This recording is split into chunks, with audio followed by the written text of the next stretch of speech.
Okay, so Ron Sellers is my guest today. Ron, how are you? I'm doing great, Ari. So let's start off first. You grew up in Florida. My son always asks, so Ron, why does Ron live in Florida? Because Ron grew up in Florida. Ron went to college in Florida. Ron played in Florida. And so you grew up in Jacksonville? Yeah, but I was fortunate enough to play in Boston with the Patriots, the Dallas Cowboys, and the Miami Dolphins, 73 Super Bowl team. But so I had some pretty good coaches, Tom Landry and Don Shula, as mentors. Well, but at Florida State, I had my offensive coordinator was Joe Gibbs for 2 years at Florida State. Oh, which is pretty, now my son knows him more for NASCAR than they do for being a Super Bowl, champion, Washington Redskins. So you were a first-round draft pick of the Patriots, and everybody has this vision of what the Patriots are now, but back then they were pretty bad, weren't they? Well, when you're the sixth pick in the first round, it's because the team was pretty bad. And I think they'd won 2 games the year before. And it was, I think it was the first year where they had the NFC or NFL and the AFL combined draft. Right. That year, 69, was the last year the leagues were still separated. They didn't really merge until 1970. And so I was caught a little bit right there, but that was fine. So I really love Boston. And as you know, I still do a lot of business with people up in Boston, and I'm still very active. And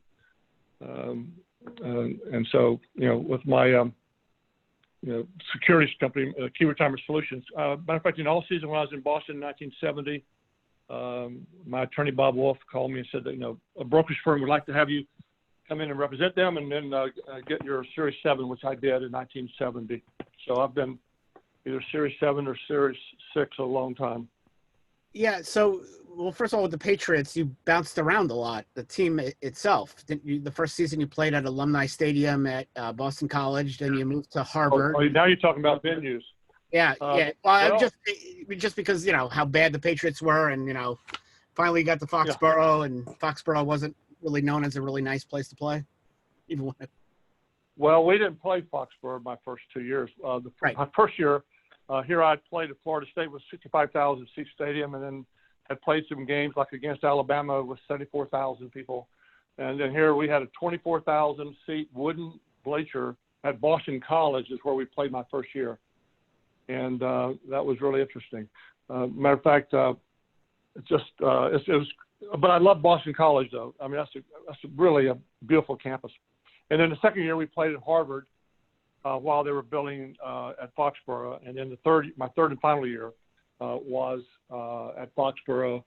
And it was the first time I really had ever played it. I only played one game in artificial turf before. And are we going to talk about my football career, or are we going to be talking about? We're going to talk about a little bit about football and how you said financial advisory. So I've known Ron a long time, and Ron is when I meet athletes, Ron is always the good go-between where I say, oh, I work with Ron Sellers. It helped me. I got a nice warm greeting from Mean Joe Green when I said I knew you. Bob Lilly, Bob Greasy, who you played with on the Dolphins.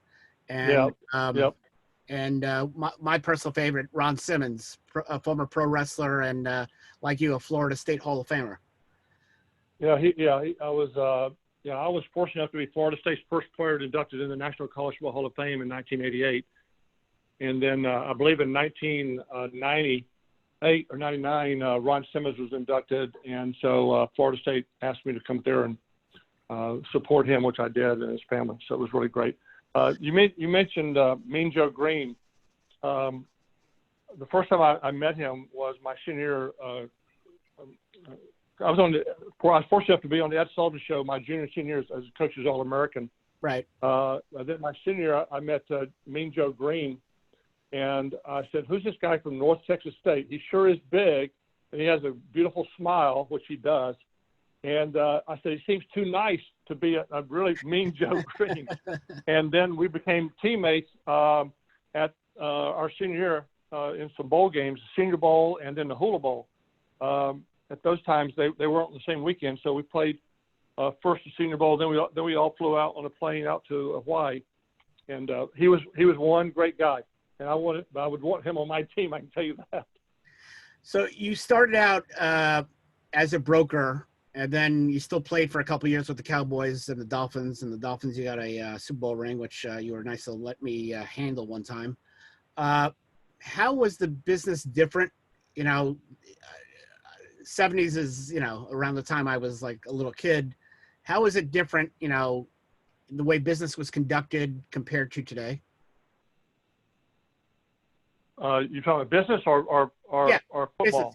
Yeah, business. Well, football is, well, but. Well, I think everyone who's on this telephone call can probably speak from their own experience, and that is that you as Tom Landry used to say, a lot of things I just loved the way he said it. Is that you don't win the football game when you tee it up on Sunday. You win the game on Monday, Tuesday, Wednesday, Thursday, Friday, and Saturday. Preparation is the key to success. That's one of the things Arthur Ashe used to say really eloquently. And so that's one of the probably the hallmark of our success is preparing ahead of time to be successful. And but also just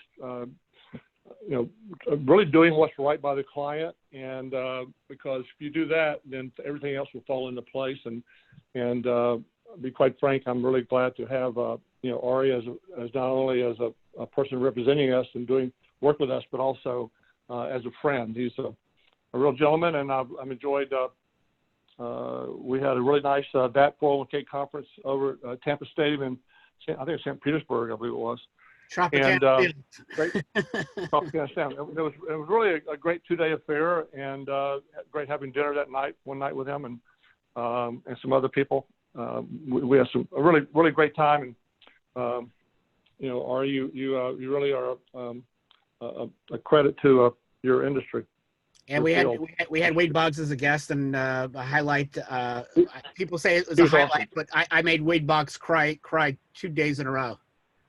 The first time I didn't make him cry. The first time he was talking about Tom Seaver, and at that point, over a year and a half ago, Tom was still sick with dementia. He had Lewy body dementia, and Wade was broken up about that because it's a very close fraternity of Hall of Famers. And the first day I talked to him about the pro wrestler Mr. Perfect, who apparently had saved Wade's life during a hunting trip. So Wade said, "Ask me the next day about it." So I asked Wade the next day, and then he's tearing up about that. But you were a broker.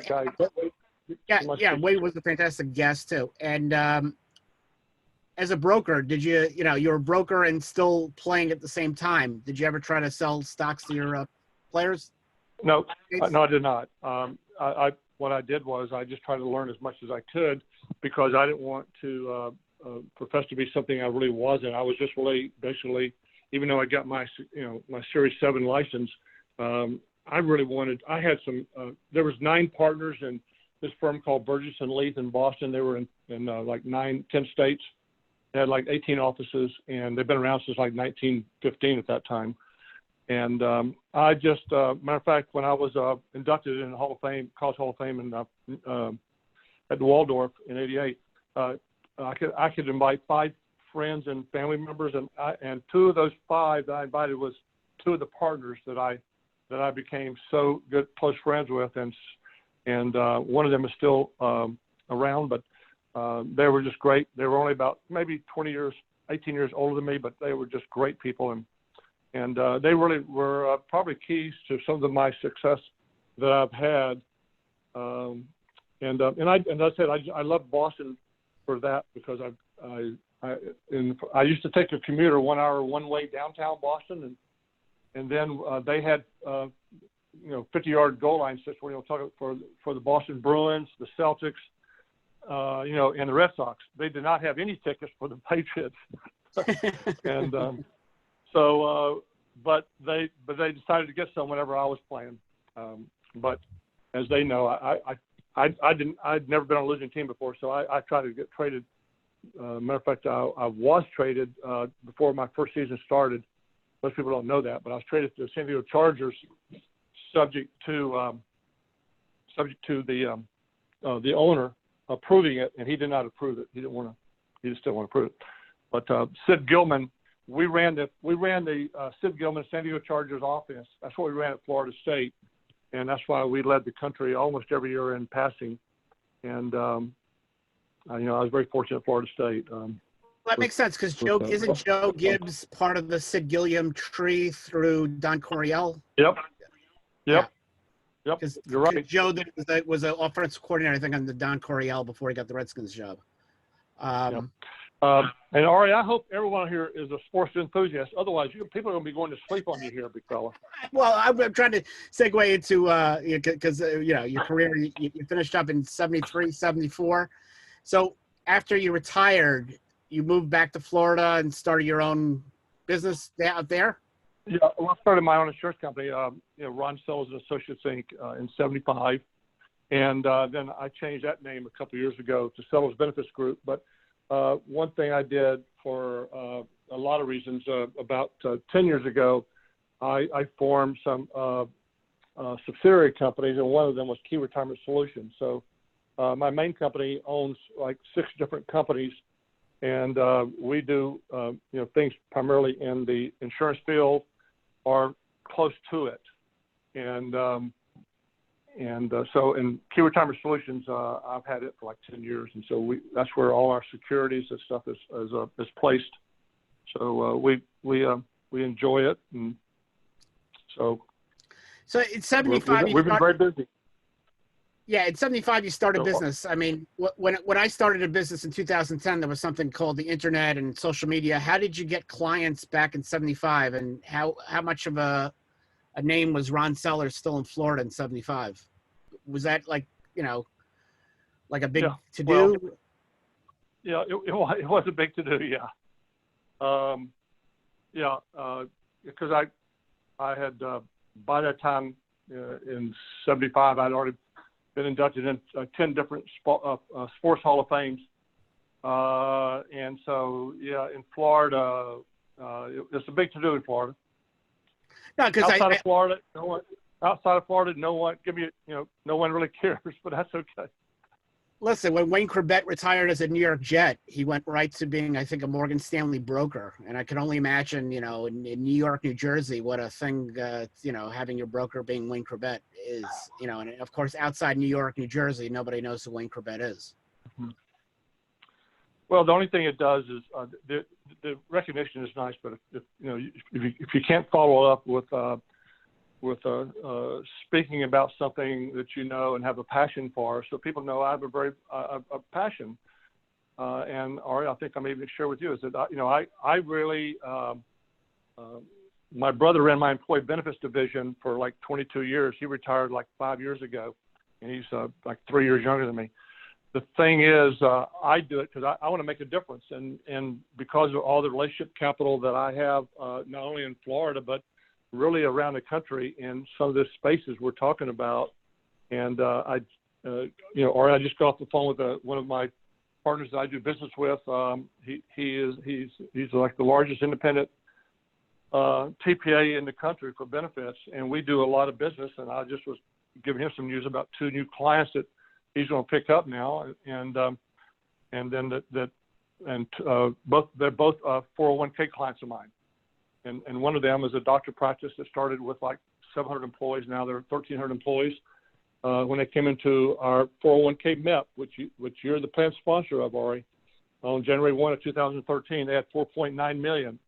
I just met with the COO last week in Tampa, and with one of my chief administrative officers, and just said, just keeping you abreast that it's increased by another $4 million this year. So they're over $30 million, like $31 million of assets they have with us. And now they want us to take over their employee benefits. And so I love cross-selling, and that's why I do what I do. But my personal specialty is retirement plans. So I think maybe it might help here, Ari, listen, real quick story is sure. that I was fortunate enough to have a lady who had to take early retirement from Mass Mutual. She worked for the largest retirement person in the country in the 50s and early 60s. He sold defined benefit plans with mass mutual policies, high cash value policies, and she was one of 15 secretaries he had, and he was a lone producer, but he had some assistants that helped him. And in the 1950s, his average income was $1.5 million. Wow. And so she joined me and was with me for 20 years, and she was probably the best thing that ever happened to me from the standpoint of really advancing my learning curve, because we basically immediately went into selling defined benefit plans back in the late 70s and 80s until 401ks came along in the early 80s. So I was doing a lot of defined benefit plans for doctors and also for other professional people like, law firms, and loved it. And so it's segued into the 401k, and so which I think is great. And hopefully now, we, as you know, Ari, we have 2 very successful MEPs, and hopefully we're going to have we're getting ready to open up 2 new PEPs here come January 1 or February 1. Which is a great segue to a topic, because I've mentioned you, not really mentioned you, but when I always talk about the only successful MEPs that I've been involved with have been your MEPs. How have you, basically MEPs and now of course PEPs, I always talk about trepidation with them because most of them fail. So how were you able to avoid the failure of generating assets? And listen, it's been, I think, 7 years in already, and you're past 100 million. But how did these MEPs avoid what other people have suffered through for the past 8 or 9 years? I think that's a very good question. I'm not asking for the secret formula, the Colonel's secret. No, it's really very simple. Let me use the analogy of the Patriots versus when I got traded to the Dallas Cowboys after my 3rd year, and they just won the Super Bowl. When I went out for my first practice, and I saw the offensive linemen were about all 30 to 40 pounds heavier than the Patriots linemen, and they were about 2 to 4 inches taller. I mean, you got Rayfield Wright as your right tackle, and he's like 6'6", 290, and our right tackle at Patriots was 6 foot, and weighed about 250. It doesn't take a So anyway, the point I'm making is that I think our success is that I wanted to have this MEP. It has to be a team effort. So I've got great people on my team that we work as a team. And so, and they manage it, so I've been able to sell it, and then they do a great job. Julie Demon and Cody Thomas, they do an incredible job along with some other people on our staff. We're very involved, and especially Cody on the education side. His calendar, I can't keep it. I mean, it's just crazy how many people he sees, for just on the education standpoint across the state of Florida. Yeah, it's just really just the teamwork. It's the teamwork, not just doing it, because if you just try to sell a MEP and then you expect the record keeper, right, or someone else to basically service it and stay in tune, you want people who are going to call you when there's a problem, because as we all know, everyone on this phone call I'm sure recognizes, there's no perfect record keeper out there. But you always have to strive to try to find, keep them on their toes, but when they don't do the job you think they're doing, and you don't let them drive the bus from the standpoint of what they will give you, won't give you. So you've got to negotiate tough, but then deliver, and deliver means you bring in assets, which I think I just so anyway, or I'd love to talk to you about something that just happened a minute ago. We'll talk afterwards. We got a couple questions from the audience. What was Coach Landry like? What you saw was what you got. I can tell you the 2 smartest coaches I ever played for was Tom Landry and Joe Gibbs. Joe Gibbs was like 29 years old when he was our head offensive coordinator at Florida State, but you could tell he was brilliant, and he had a great way with players, firm, but he would show some understanding. Tom Landry was incredibly smart, and I won't waste the time with telling you how he demonstrated that, but he also, I never heard him say one cuss word in my life. And as a matter of fact, when Barbara and Jack Nicholas asked me to introduce Tom Landry at the Fellowship of Christian Athletes about 16 years ago, probably about 5-7 years before he passed away, at a breakfast for the golf tournament. Anyway, his gentleness, and I mean, nothing had changed. He looked great, like he was still still coaching the Dallas Cowboys. He looked awesome. He was a very health conscious gentleman, very, very religious, but preparation was incredible. And I loved what he brought to me. Was something I never thought about, was angles for the receivers. He basically showed that the pathway to getting open is you look at your route as a path, and here it is, already drawn out to the end where the quarterback's going to throw it to you. And so you're supposed to be within that path, within 3 feet of that path, or you have basically messed up. And so I got a game ball. My first game ball I got from the Cowboys, I played 1 year. I got 2 game balls. But the first one was against the St. Louis Cardinals. I caught 2 touchdowns, about 6 passes, had a really great game. And so typical on Monday, whenever you have the film, Ron, he's all of a sudden, my first touchdown, he keeps shorting it back and forth and doesn't say anything. Then he turns the lights on and says, "I just want to tell you, Ron, that's the worst route I've ever seen you run here while you've been here." He said, "And I'm going to tell you, the guy who's playing against you on the other field, other side of the ball, should not be playing on Sundays. Matter of fact, I don't know how he's playing on Saturdays." And so he said, so if he was worth a ding, that's about the toughest language he would say, is that, that would have been an interception instead of a touchdown.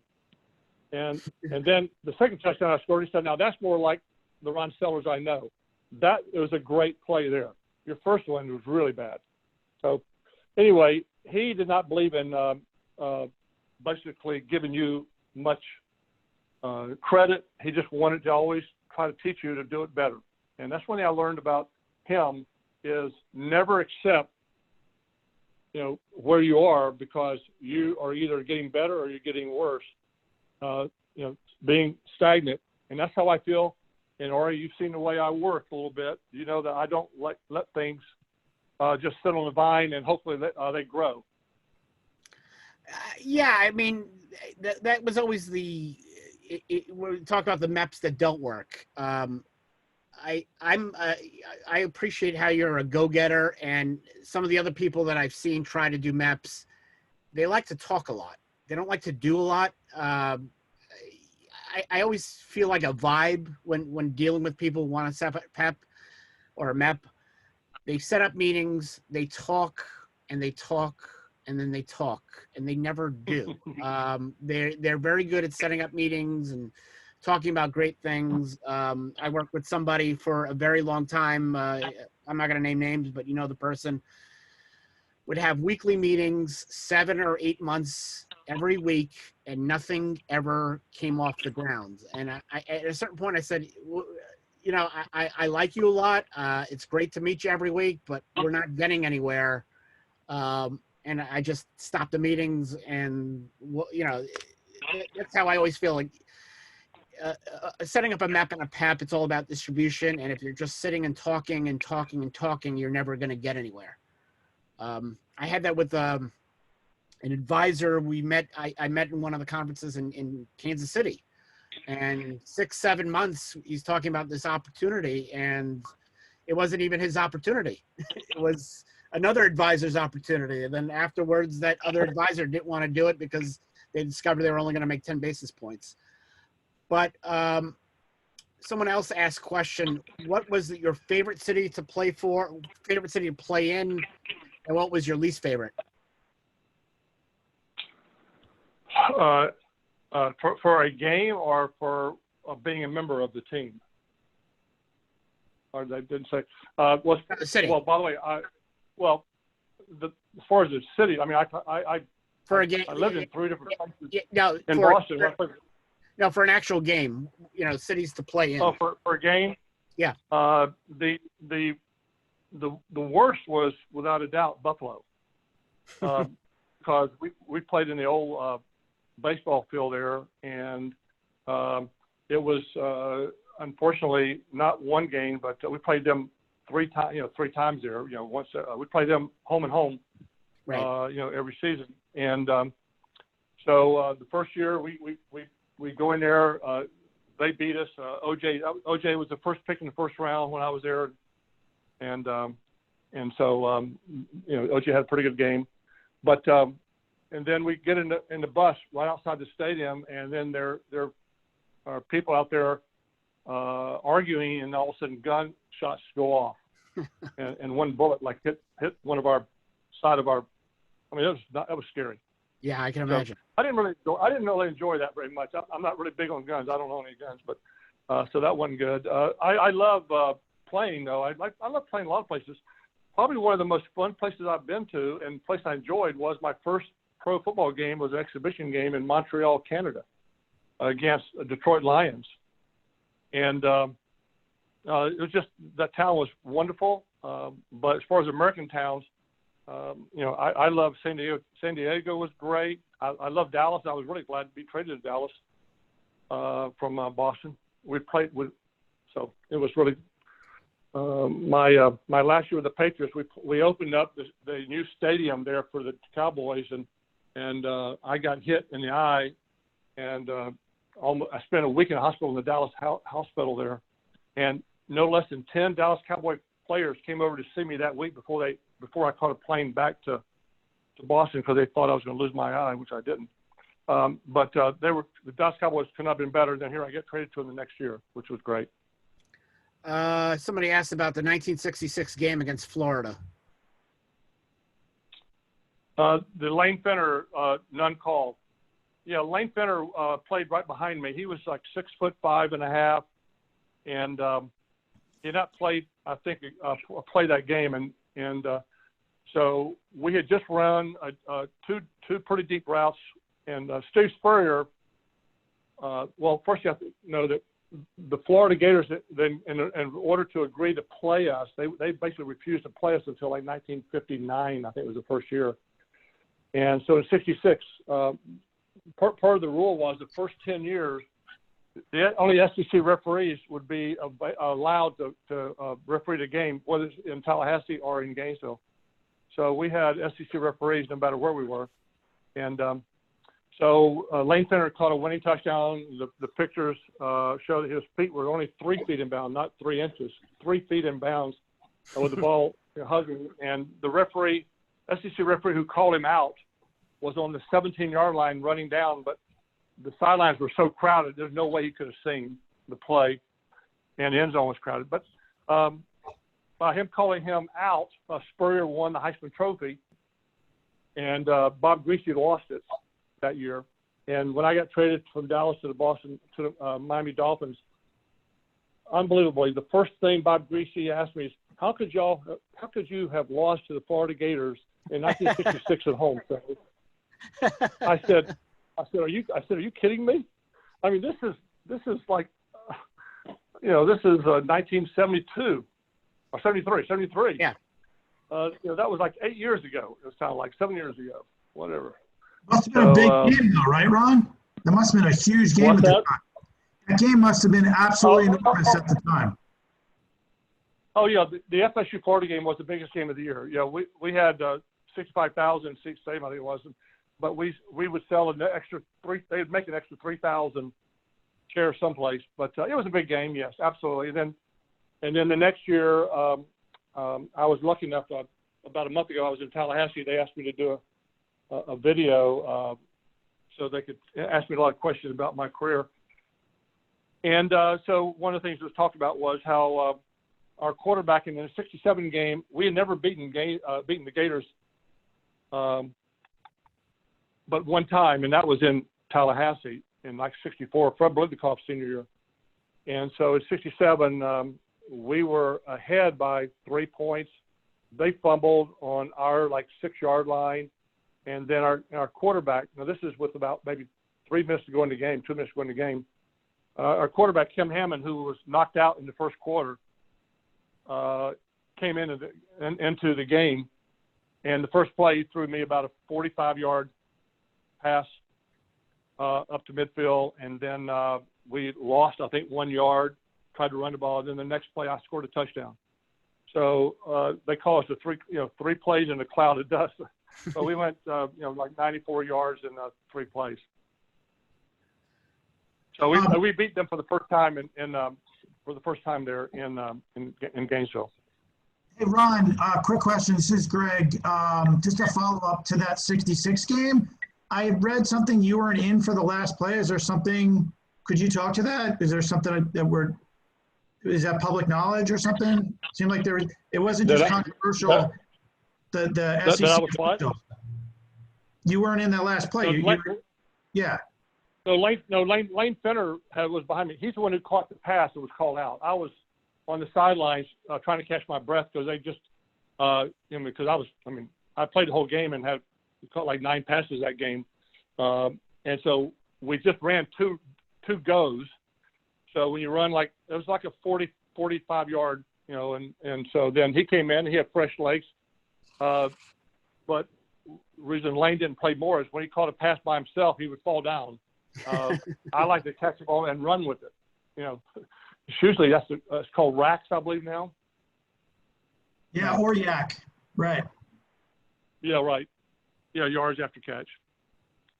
Yeah, but we were very fortunate. I mean, as I was saying the other day when they were asking me, I played against Kenny Stabler in Alabama. They were the number 2 team in the country. They had 10 starters back on defense. They were 24-point favorites over us. In Birmingham with 75,000 people, 4,000 from Florida State, and they were doing a special on Bear Bryant. So this was going to be on CBS. And so I just told them that the sports writers from Alabama declared this 1967 game one of the top 10 games of all time for Alabama in 1990. So we went ahead. Kim Hammond threw me a touchdown, and then we kicked off to them. They punted to us. Walt Sumner, defensive back for us, a great player, played 8 years with the Cleveland Browns. He took it back 80 yards for a touchdown. And for the first time in Birmingham history, the scoreboard went out for the rest of the night.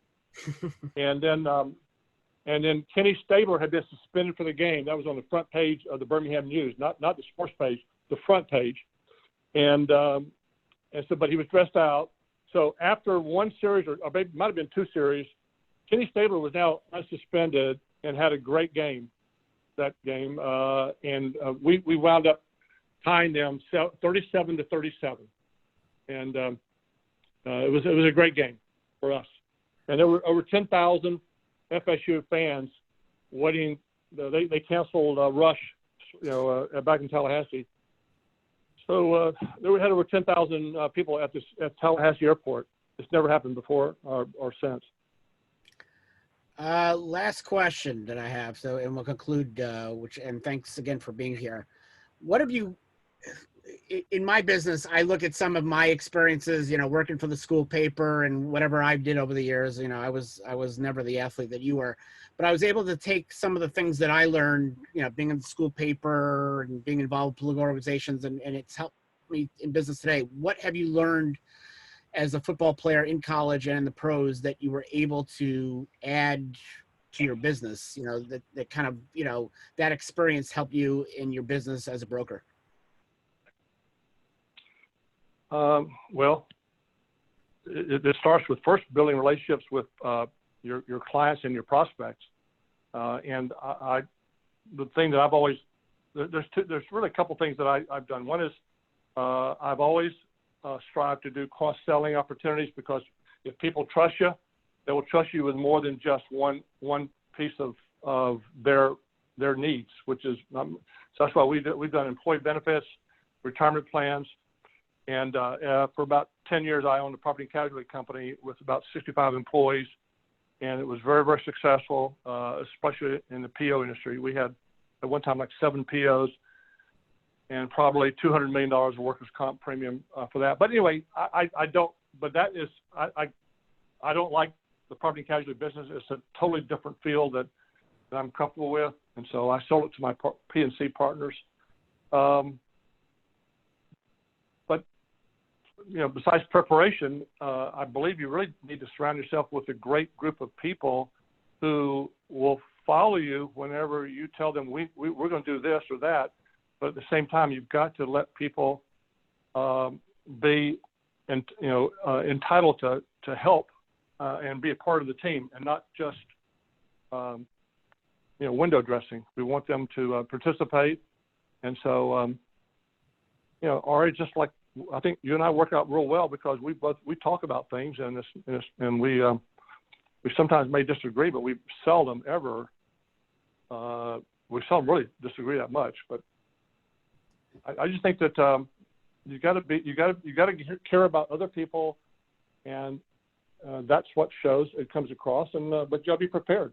Yeah, I mean, I agree. I think that you should never.